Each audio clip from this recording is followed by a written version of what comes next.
college football, the Big 12, the Pod, the Four Corners. What a weekend it was for a lot of these. Now, Arizona State had a chance to take a deep breath. But let's start with Deion and the Buffaloes. A huge ending to beat Baylor, follow it up with going on the road in a game where I don't know how many people really thought they would win because of the matchup of styles. And not only did they win, they thumped the Knights and made them like it. Yeah, I've never been more off on a pick in a game than I think I was on this one, just because I thought this was – and I didn't base it on anything other than it was just a bad matchup schematically for them. You know, it's not something they had done, and – you know how you thought it was a bad matchup. Yeah, I thought it was. Yeah, it was just. I mean, historically, it would. I mean, like the numbers showed it, and then they're getting better at things. You know, and I still think Deion's going to have to make some changes to his offensive scheme long term. That when he doesn't have Shedeur and Travis Hunter, the kind of high school offense he runs is not gonna fly long term. But defensively, they keep getting better. I mean, they keep doing things better. Their offensive line is playing better. They ran the ball. And when you jump out to a big lead on a team that doesn't throw particularly great, you take them out of their game. And that's what happened.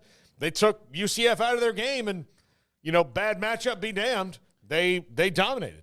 Never has 128 rushing yards felt like 300 than for Colorado the other day. But, they're steadily improving. And I went on my little rant at the beginning of the year when a lot of people were just shooting at Deion and company left and right as the season was getting underway. It's like, can we let them breathe? Can we let them go out there and play? And before we start to say this doesn't work, that's impossible, they'll never do this.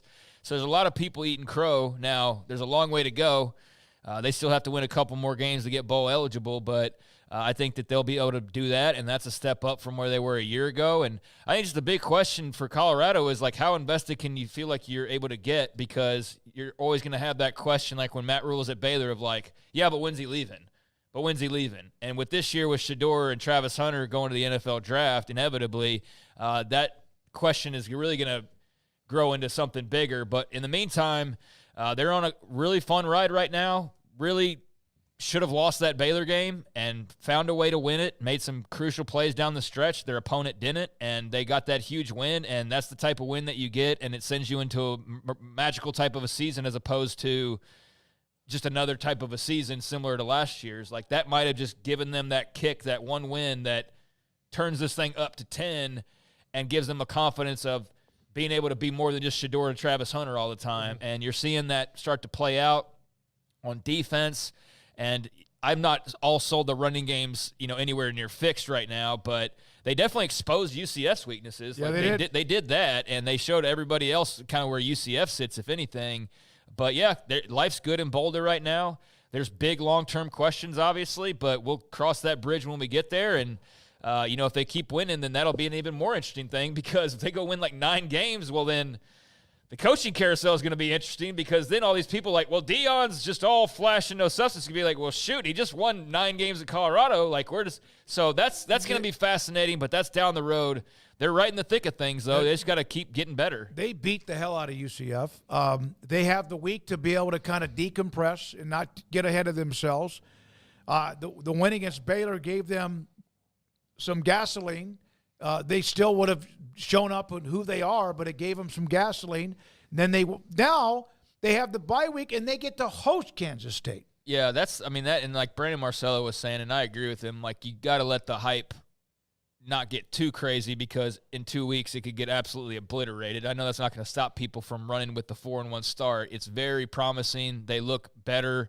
There's a lot to like about what they could continue to be, but we'll really get a sense of where they are here in a couple of weeks. And that'll be at home, and that'll be late at night, 9:15 kickoff against K-State, who now had the Provo experience. That'll come in handy, huh?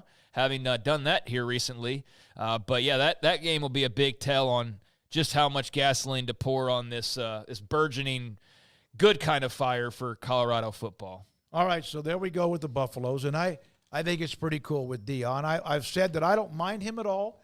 I don't have any hatred towards him at all. I'm not one of those that, like, waits for him to win or lose. It doesn't matter. He was a great player in football. He's learning himself as a football coach, And if they have success, so be it. That's good. It's great for the league. Yeah. It's great for them to be good for the league. And it bears out the top 5 TV ratings, all SEC except for Colorado. Yeah. And UCF. One of the other things I thought that was going to bite him, I thought he had maybe overstepped a little bit, was talking about all the recruits that signed up for UCF to come and see him. And I'm like, man, like that's one of those things that happens that all of a sudden, like UCF can throw back in your face. Yeah. And then, no, he was, that wasn't just false bravado. Like that was Dion. Hey, that's his home Dion. state, man. Yeah, I'm well aware. Yeah. Oh, yeah. So. You know, one of the other things is I've seen this as a trend, how recruiting classes or visitors at your stadium, where now the visiting team is not afraid to go mingle with them or go talk with them. That used to be verboten, but it's a different animal right now. I think Kirby Smart ripped down that wall. Okay. Yeah, I think he was that guy. Colorado definitely better than expected. Good timing for the bye week after a couple huge wins, but the biggest game of their entire season is upcoming after the bye week. So we'll see how they do hosting K-State. That's the big thing to focus on for them. But enjoy the win for the wins for the next few days until you cross that bridge, because we don't know what kind of fork in the road that could be. That could be the fork back to the reality of last year, or it could be the fork that leads them on the path they've currently been on, which is more wins, and then more hype and more ratings and more everything that comes with that. So, yeah, this is going to be a really interesting game with them and the Wildcats in a week and a half. I don't know if they've put the times for that game yet. 9:15. 9:15 that night. Oh, golly. That's going to be like if they could have the millions they had watch the late-night game with Colorado State last year, can you imagine that one with K-State as one of the preseason favorites to win the conference? All right, so that's Colorado. Let's go with the winners, Arizona. It was almost as if they had to remind everybody, you know, with the coaching change, and they had a little bit of a bumpy start. Hey, we're still in this thing. And Fafita was fantastic. And then, of course, Utah, that's next. But good for Arizona to remind everybody they're pretty good, too. They found some receiving targets not named Teteroa McMillan. That was an important thing. They got to get a little bit better at running the ball. They played good defense, and that was something I also had to do. Now, granted, Cam Rising not in the game, but also, I mean, this Utah offense is not a light it up. They're not going to score 45 on you offense anyway. That's what's infuriating about how often they win, is that it's not like they're spectacular at offensive football. They are an elite defensive team most of the time, and they are physical, and Morgan Scalley will put you in the ground. And so if they score 24 points, then they're pretty, they're over the sideline drinking Gatorade relaxed, because they know they're not usually going to give up 28, but Arizona, that was really impressive that they played good defense. They scored on them. They looked more athletic than them. They did a lot of good things. And to be honest, did you guys not forget that they were in the conference or they were part of the conversation, but they were kind of being like, well, after Kansas State had taken them apart like that, I thought that, okay, well, they'll still be a good team, but they're probably not a contender. Yeah, they got crushed by K-State. So, everybody had every right to feel like they weren't in the top of mind mix as far as conversation pieces about the Big 12. But, they beat up Utah. I mean, Utah is the type of team, they'll play keep away, right, and they'll limit your possessions. And I feel like Arizona was able to limit Utah's possessions. And so, therefore, you needed, as Isaac Wilson, to maximize your opportunities, and they weren't able to do that. And that was really interesting to watch, because it's normally Utah that's like dictating how the tempo and the pace of the game is going to go, and it really was Arizona more so. But that was a really low-scoring game for Arizona standards especially, but their defense just played really well, and some of that, did have to do with Isaac Wilson, and they weren't perfect, like Dorian Singer had a massive game, but Utah couldn't do much of anything in the run game. I think they came down to possessions. I think they came down to trailing, and I think just a great job as well by the Arizona defense. So to me, Arizona's a team that's still figuring themselves out, and they have a new coaching staff. Like that's something that's a big deal, and I've mentioned that when they've struggled, but it's also worth mentioning when they're improving is it's a first-year staff, so there's going to be ups and downs, and that was a big old up for Brent Brennan and company last week. They obviously made the change at OC as far as change in play callers, which was of note and definitely an interesting change that they said was always kind of planned, but I don't know how true that is or not. Regardless, it worked out well in this game for them. Fafita was awesome in the biggest moments. It looked like he broke his leg on one of the hits he took late. Yep. And he gets up, and you're like, oh, God, he can't be, like, seriously hurt. And then somehow, like, 2 plays later, he's back to normal, and he's chunking it down the field for a huge pass. And, yeah, he's a joy to watch. So I like Arizona. My opinion on them hasn't changed drastically. They're 3-1, so they're right about where everybody would expect them to be. And I think they've got, a great opportunity this weekend against or not this weekend, but in 2 weeks against BYU. This weekend against Texas Tech, excuse me. They got Texas Tech at home. They got a great opportunity this weekend to give Tech their first Big 12 loss and to get a big Big 12 win that would put them in more of the upper tier conversation since they've only played the one Big 12 game so far. So if you start off by beating Utah and Salt Lake City and then beating Texas Tech, 2-0 is going to feel pretty damn good, especially where you were a couple weeks ago after the K-State loss. So, yeah, I like where they are, and very curious to see how they follow it up with the Red Raiders. And what is going to – y'all know what that kickoff time is? 10 p.m. Yeah. 10 p.m. Central Time on Fox. That game kicks off. Those are Craig hours. Those aren't Paul hours. I'm hitting my stride. They're not Garrett hours. So that's wait a minute. Embry So hours. me and Bronco are lighting it up. Colorado is playing at 9:15, and this game's at 10? Yeah. Well, Big 12 after dark, baby. That means that I'm going to have to stay because with the way I have the condo set up, I have that television next to my office, and then, of course, the downstairs split level, the big TV's down. I'll have both of them on. What? 10 o'clock kickoff. I know they don't want to call it after dark, but I think that, like, Big 12 midnights is a cool thing. Mm-hmm. Late night Big 12. Like, those things are good. Is after dark off limits because the Pac owns that or something? They keep saying, like, don't call it after dark. The Big Who 12 says that? The Big 12 has said it. Don't have call they? It, yeah, they have. Don't call it after dark. So maybe not. But I would embrace that. Yeah. Big 12 p.m. I don't know. Yeah, I don't know. Big or a.m. I guess it would be. Right, it would be actually. So Big 12 dark. Arizona, that was a huge one. You're right. That Texas Tech, BYU, then Colorado, West Virginia. They got to win. They got some. This thing at the end kind of calms down a little bit with Houston. The third to the last game. TCU by then, who knows what they're going to be doing. Well, the problem is that everybody's schedule who hasn't played Houston, who is playing Houston, says, well, this looks really tough. Well, there's Houston. That's everybody's chalk up win. They're going to probably jump up and beat somebody. Yep. Like last year. Yeah, but I think you're feeling good about that one. But there's a bunch of really good games. Like the Texas Tech game's very interesting because of how Tech has started off as much as anything, and the fact that Texas Tech has done most of this at home. You ask Joey McGuire what the biggest concern or the biggest leap that they need to make as a football program is. It's going and winning games on the home. So going and winning games away from home. So I think they're going to be primed and ready to do that against what's a good Arizona team.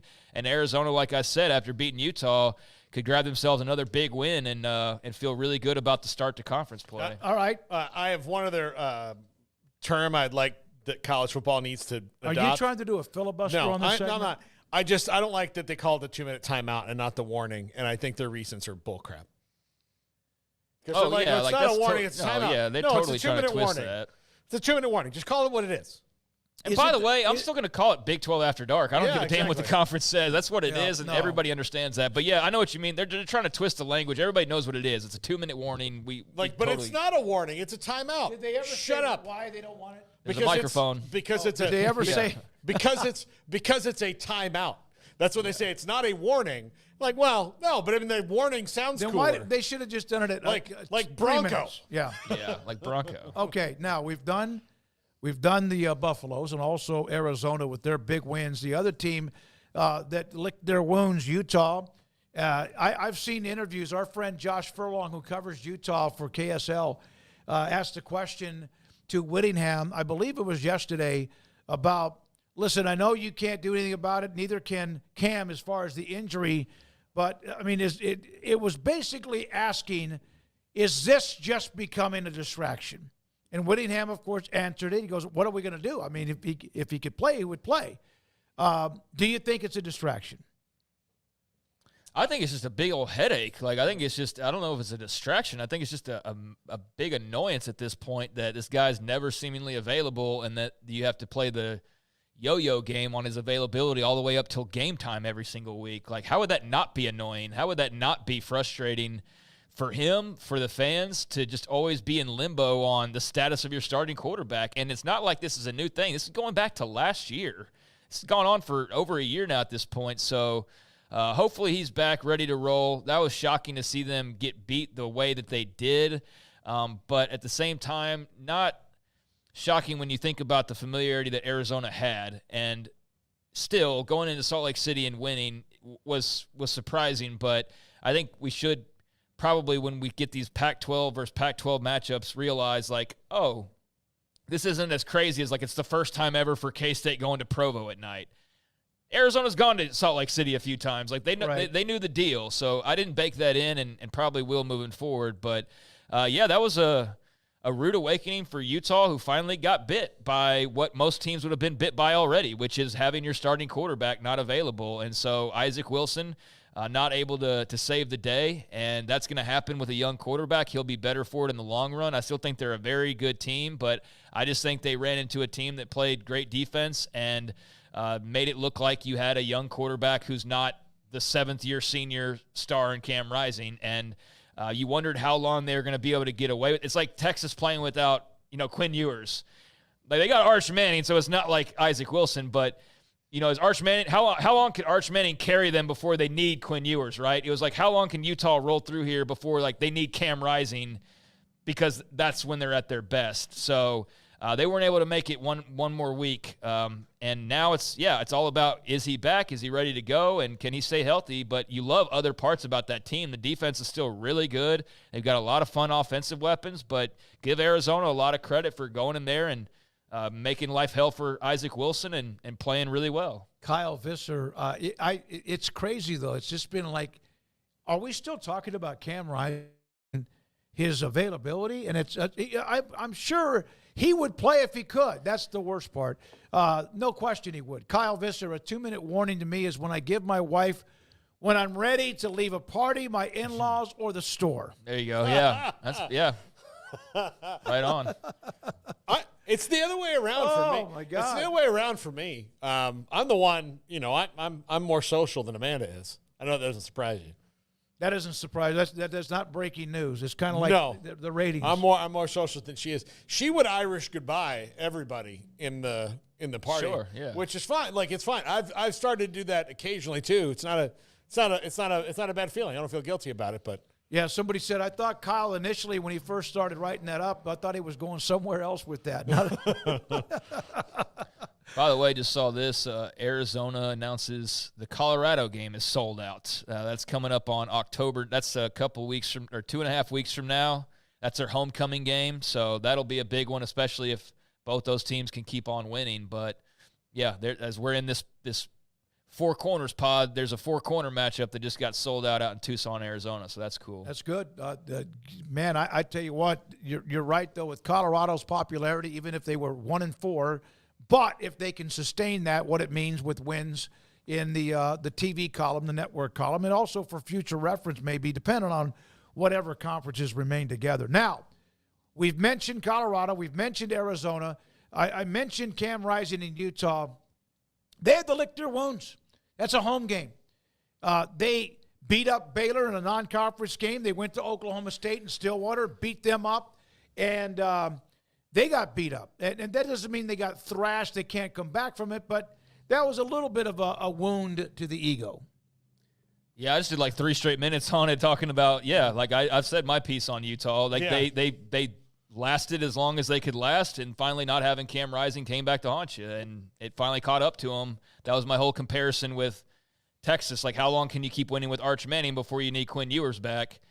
How long could you keep winning with Isaac Wilson before you needed Cam Rising? Well, it turns out a week sooner than Utah fans would have hoped for. But, I already gave my thoughts. They're going to be fine. I was reiterating, and now they have the bye week. Yeah. Or the off week. Yeah, and they need the off week for Cam Rising, and hopefully that finger heals up. But, we're never going to know because, Kyle Whittingham's this old school, coach who just won't say it. I think this and Baylor last week, if I was in front of a judge and I was arguing this case in court that injury reports need to be mandatory, Not for Vegas. Vegas knows. They know. Oh, they know. They know the water not guy. For, not for Vegas. They know. Now, it would make it better in that regard because then some of their inside information is now available to the masses.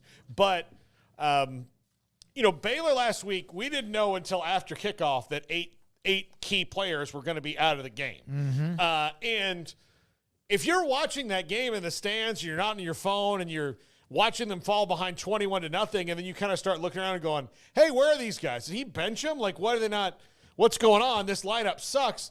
If he would have just said, hey, these guys are out, then you could at least have a little bit of a cushion of, oh, well, I mean, these guys are kind of new to the lineup.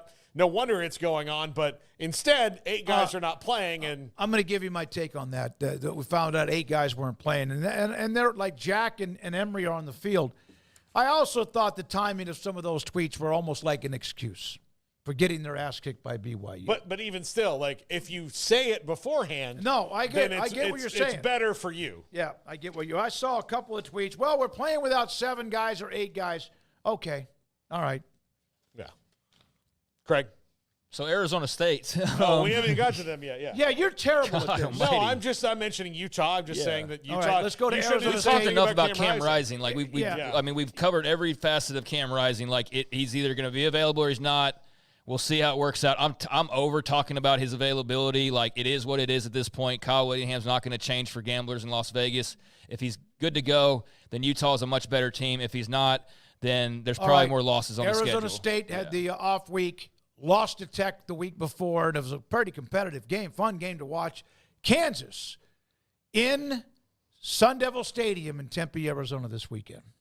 Yeah, I really like Kenny Dillingham's club. I think you obviously want to see continued progress there with Levitt at quarterback because he's still a young guy, can make some mistakes, but we'll see kind of what the future holds there because Dillingham's a guy that you think a lot of big-time quarterbacks will want to play for. But I think that they've been a nice surprise in the league and better than I expected them to be, especially knowing just how much they struggled in his first year from the bowl announcement before the season even started, kind of cratering their postseason hopes to just the struggle of being in a very competitive Pac-12 last year and being a team with a first-year coach and trying to figure some things out after an abomination of a previous staff left you with NCAA investigations and just a bunch of nonsense. So I think they're in a good spot. They could have won that Texas Tech game. To go and put up the effort that they did at night in Lubbock, I think was a really good showing, and you feel good about it even though it was a loss. So I like where they are.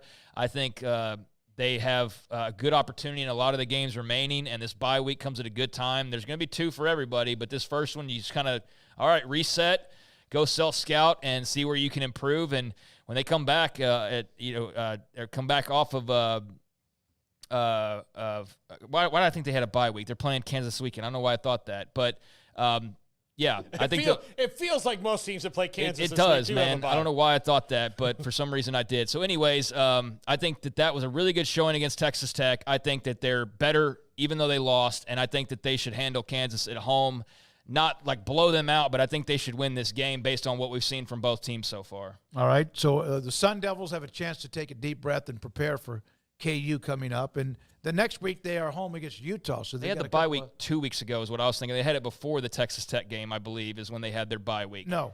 Arizona State? Yeah. No, because they didn't play last weekend.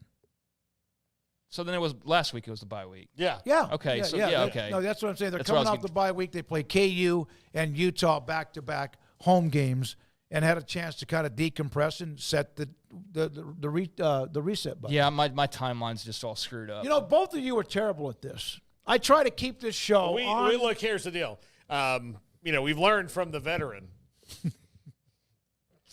Yeah. Look, there's a duck. I'll say it. You ever remember the don't do drugs commercial where the father is like, he goes into the son's room and he's like, where did you get this? where did you learn? He's like, I learned from watching you. No, dude, honestly, like I was sitting there thinking that they were coming off a bye week and then started looking at me funny, and I thought, well, did they not? And then, because then I started thinking about it, Arizona State, Texas Tech feels like it was a few days ago. It was actually 2 weeks ago, and it doesn't feel like it was 2 weeks ago. Yeah, so because Texas Tech played last weekend. Yeah, I'm just saying, like, my timeline's just all screwed up in my head.